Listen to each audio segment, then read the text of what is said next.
Good morning. The streets were turned into rivers in Las Vegas, where a powerful summer storm caused the worst flooding in 15 years. At least 2 people died in the downpour, and cleanup of the damage will begin today, Friday, July the 9th, 1999. From NBC News, this is Today with Katie Couric and Matt Lauer. Live from Studio 1A in Rockefeller Plaza. And welcome to Today on this Friday morning, everyone. I'm Katie Couric. And I'm Al Roker. Matt's going to be back on Monday. And Katie, the storm in Las Vegas, they picked up 4 inches of rain in 24 hours. That's more than they get in a whole year. Wow, and more is in the forecast. That's is that right? More of that same moisture is in that area. Well, it's a real mess, Al. We're going to have details on the flooding from the news desk in just a moment. Now, good morning, everyone. In the news, forecasters say there's a chance of more rain today in Las Vegas, just what that city does not need following Thursday's flooding. Today, the water has receded, but the devastation hasn't. NBC's Frederica Whitfield has more now from Las Vegas. Good morning, Frederica. Good morning, Jody. The high water has gone, but not before first washing away the very foundation of communities like this one.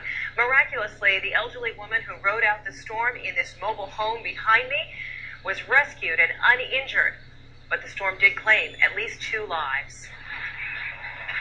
Swallowing mobile homes and washing away hundreds of cars, parts of Las Vegas were submerged in the worst flash flooding here in 15 years. There's no flooding in the desert, right?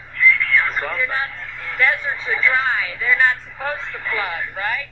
It was a deadly storm, catching even weather forecasters by surprise. They had predicted only a 50% chance of rain. In the first 2 hours of the afternoon storm, a whopping 4 inches of rain fell, about what Las Vegas averages in an entire year. With cars being sucked underwater, there were dramatic rescues of motorists. It was no illusion. Even parts of the famous Strip were transformed into one big lake. Some tourists had to take refuge inside casinos. We're from Canada, Edmonton, and we get minus 40 weather all the time, but nothing like this. This is really wild. People whose businesses were soaked in mud tried to salvage what they could. Mick Costos said it'll take him months to clean up. And the water kept rising, so we had to lock the door to keep the water out, and then it kept coming from underneath, and before you know it, all this came through. Today, officials will begin assessing the damage. As if the damage wasn't enough, Jody, most of the homeowners affected do not have flood insurance.